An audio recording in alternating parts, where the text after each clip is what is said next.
आज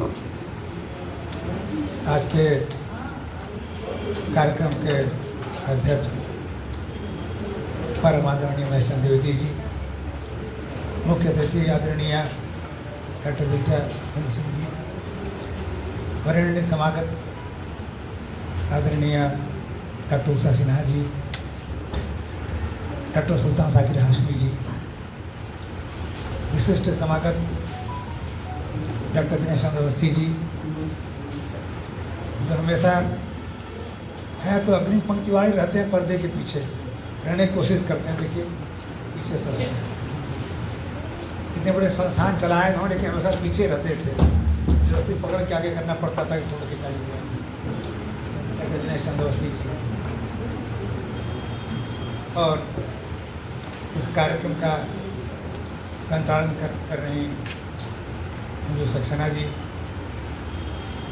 और आज के कार्यक्रम जो धुरी है, जो मुख्य पात्र हैं डॉक्टर सुषमा सौम्या जी, उनके परिजन, और आप सबका अभिनंदन करता हूँ। मुझे हंसते हंसाते पुस्तक पर अपने विचार रखने का निर्देश दिया गया है। आपकी 3 पुस्तकें आज प्रकाशित हुई हैं, जीवित रहे धरा, हंसते हंसाते, नमन। इन तीनों के लिए मैं बधाई देता हूँ आदरणीय डॉक्टर सुषमा सौम्या जी को। इस काव्य संग्रह में शामिल कवियों को बधाई देता हूँ जिनकी रचनाएँ शामिल हुई हैं इसमें।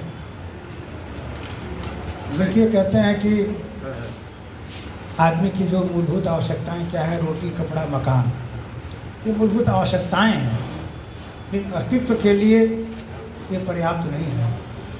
अस्तित्व के लिए काया चाहिए, श्वास चाहिए और चिंतन चाहिए।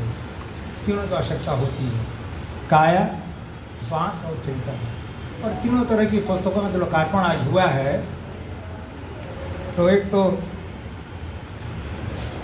ये श्वास कहाँ मिलेगा, धरती जीवित रहेगी। नमन चिंतन देगा, और काया धरा जीवित रहेगी तो काया मिलेगी आपको।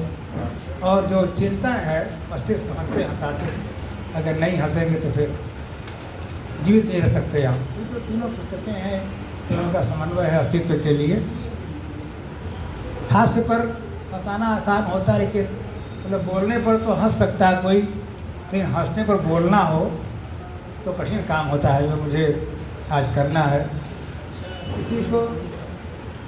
किसी को रुलाना हो तो आसान है, उसको परेशान कर दीजिए, रो देगा, वो मुश्किल नहीं है। हंसाना हो तो आपको फिर भाव चाहिए, दृष्टि चाहिए, बुद्धि चाहिए, किस तरह से उसको कहें कि वो हंस दे। हंसाना, क्योंकि जो दुख होता है वो तो हृदय की बात होती है, और हंसाने के लिए मस्तिष्क होता है। मस्तिष्क बड़ा होशियार होता है, जल्दी हंसता नहीं। उसके लिए हंसाने के लिए आपको पेट में उसको से उस तरह से हो जाएगा, लेकिन वैचारिक रूप से हंसते हंसाने बात हो। कहते हैं कि जो साहित्य है वो आनंद प्रदान करता है, और आनंद कहाँ से मिलता है? आदरणीय सत्यनारायण जी बैठी हैं। आनंद कहाँ से मिलता है? रसों के माध्यम से मिलता है।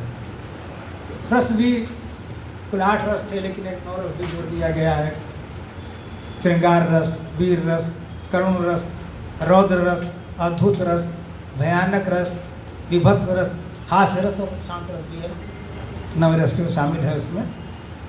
और हम जानते हैं कि आजकल कोई भी पैथी हो, होम्योपैथिक, एलोपैथिक, आयुर्वेदिक, तो हंसो, प्रसन्न रहो, ये इसको औषधि के रूप में स्वीकार कर लिया गया है, हंसने को, प्रसन्न रहने को। और हास्य जो प्रकट करते हैं कैसे, कई तरीके होते हैं। कोई अलग तरीके से हंसता है, कोई अलग तरीके से हंसता है। तो भरत मुनि ने नाट्यशास्त्र लिखा था, उसमें वर्णन था रसों का, अलंकारों का, काव्य शास्त्र का उन्होंने, भरत मुनि। उसके बाद आचार्य विश्वनाथ आए, उन्होंने विस्तार से इसको रस, अलंकार और काव्य शास्त्र का विवेचन किया। उसमें जो हास्य का 6 प्रकार के हास्य बताए, बताने में भी हंसने की बात है।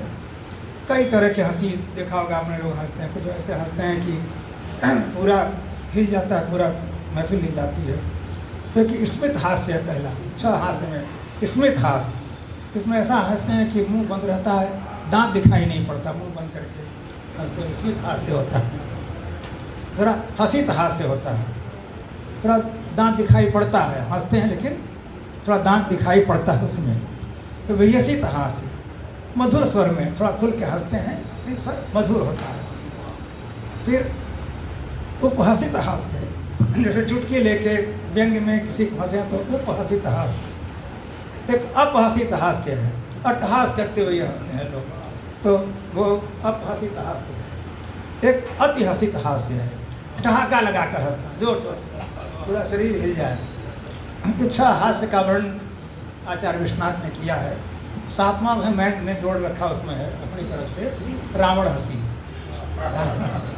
आपने तो रामायण सीरियल जब आया था तो उसमें रावण की हंसी थी, उसका वर्णन आचार्य विश्वनाथ उसमें बना नहीं था, वो सीरियल नहीं तो वो भी जोड़ लेते उसमें, तो हमने भी अपना रावण हंसी 7वां बोल दिया। तो इस तरह से, लेकिन हंसी सुंदर कब है, जब दूसरे को प्रिय लगे, दूसरे को कष्ट उससे ना हो, उसका अपमान ना हो, तो उसका हंसी को हम सुंदर कहते हैं।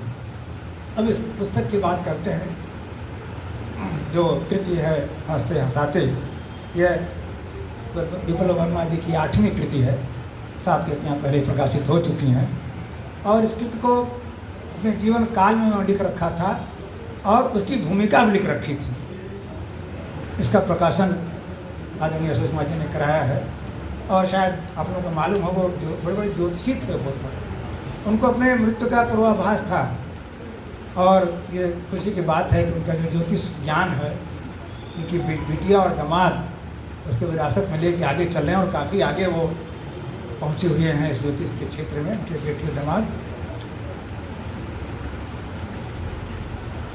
विप्लव जी सॉइल केमिस्ट थे, मिट्टी के जो रसायन होते हैं उसका विश्लेषण किया करते थे। वही आदत पड़ी तो साहित्य में भी उन्होंने विश्लेषण किया और हास्य भी लिखा, देखिए भजन भी लिखा, छंदबद्ध लिखते थे, छंदों आधारित रचनाएँ मिलेगी उनको आपको, तो हर तरह का उनका था।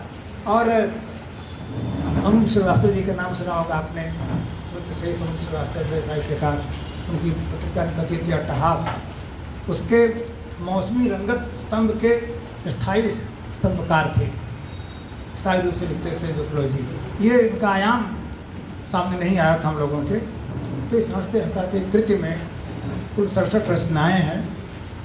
रचनाएँ चुटकुले नहीं हैं, उनमें व्यंग की पैनी धार है, मुस्कुराते हुए विसंगतियों पर प्रहार है, बुदबुदाती ही रचनाएँ उनकी कुछ रचनाएँ प्रियम ब्रुयात, संपादक का डस्टबिन, सुपारी, सरप्राइज, स्वर्ण हिरण मरीचिका और होली, लोक जीवन, मस्ती आदि पर भी उन्होंने इस तरह से कलम चलाई है अपनी। इसमें भाषा उन्होंने सरल सुबोध रखी है। और जो सबसे महत्वपूर्ण बात होती है किसी हास्य की, ये नहीं कि आपको बस हंसी आ जाए और देर तक हंसते रहे, इतना ही पर्याप्त नहीं होता है।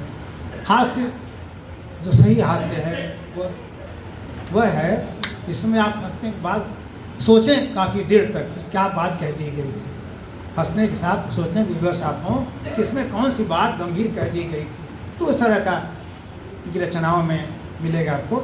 और एक तो उदाहरण देना चाहूँगा, बड़ा अच्छा लिखा उन्होंने है कि मुझे उनका व्यंग देखिएगा, बड़ा अच्छा है, हम सब जानना चाहेंगे। मजहब पर लिखा उन्होंने, जो कबीर की बेबाकी थी लिखने की, वो किसी भी धर्म का हो, उन्होंने बेबाक ढंग से लिखा, उन्होंने परवाह नहीं की कोई बुरा मानेगा। तो देखिए इस तरह का मजहब हमें सिखाता, मजहब हमें सिखाता आपस में बैर रखना। मजहब हमें व्यंग है, मजहब हमें सिखाता आपस में बैर रखना, हर धर्म पराये की छाती पे पैर रखना।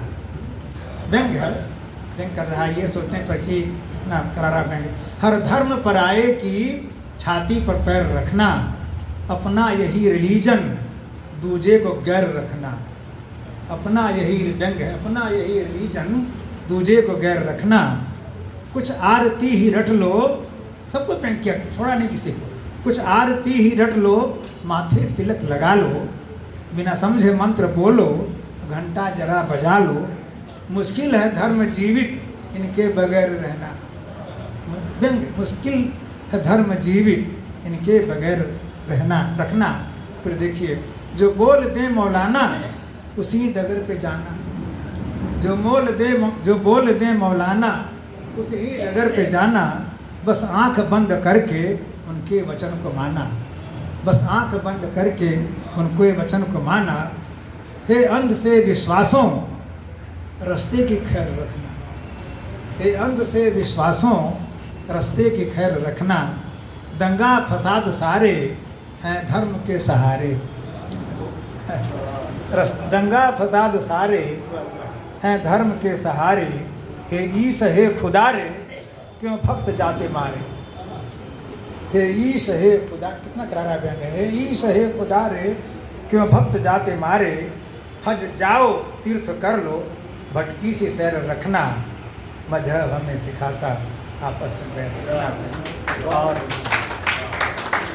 बस ये कहता है 4 पंक्तियाँ, तो धैर्य भी आपका देखना, मुझे भी नहीं सुनना है। बस 4 पंक्तियाँ देखिए, उन्होंने कितना अच्छा प्रयोग किया सुपारी शब्द का, द्व्यर्थी प्रयोग किया सुपारी का, बड़ा अच्छा। देखिए, बहू की हत्या पर हुई कठोर इंक्वायरी। बहू की, सर आपका पुलिस का, बहू की हत्या पर हुई कठोर इंक्वायरी। पूछा ससुरालियों से बहू गई क्यों मारी। पूछा ससुरालियों से बहू गई क्यों मारी। उत्तर में बोले ससुर, कसूर हमारा नहीं है। उत्तर में बोले ससुर कसूर हमारा नहीं है। शगुन में भेजी थी चांदी मढ़ी सुपारी। शगुन में भेजी थी चांदी मढ़ी सुपारी। कितना तगड़ा और सामाजिक कुरीतियों पर व्यंग है। तो ये जो पुस्तक है, ये केवल हास्य रचनाओं का संग्रह नहीं है, यह जीवन दृष्टि का एक दस्तावेज है, कि जीवन की सोच का तरीका। और अंत में कहना चाहूँगा कि सिखाती है पुस्तक की कठिन परिस्थितियों में भी मुस्कुराते रहे हम। और जैसा कि आप जानते हैं, बताया गया कि आज से 6 वर्ष पूर्व 20 जुलाई 2020 को विप्लव जी का परलोक गमन हुआ था। तो आज मैं उनको अपनी श्रद्धांजलि अर्पित करता हूँ। और डॉक्टर सुषमा सोमयान जी ने तन मन धन से समर्पित भाव से इस पुस्तक को प्रकाशित कराया है, तो मैं उनको बहुत साधुवाद देता हूँ। और उन्होंने वास्तव में जो पत्नी धर्म का निर्वाह किया उनके जाने के बाद, तो तालियां एक बार सुषमा जी के लिए आपसे चाहता हूँ मैं। और जैसा बखान किया योगेश जी ने कि पुस्तक के बारे में, तो पुस्तक का भी अच्छा कलेवर है। और मनसा पब्लिकेशन ने प्रकाशित किया, उनको भी बहुत बहुत बधाई देता हूँ मैं। और बाकी तो बताएंगे आपको। इसके साथ ही मैं बहुत बहुत आभार व्यक्त करता हूँ। धन्यवाद।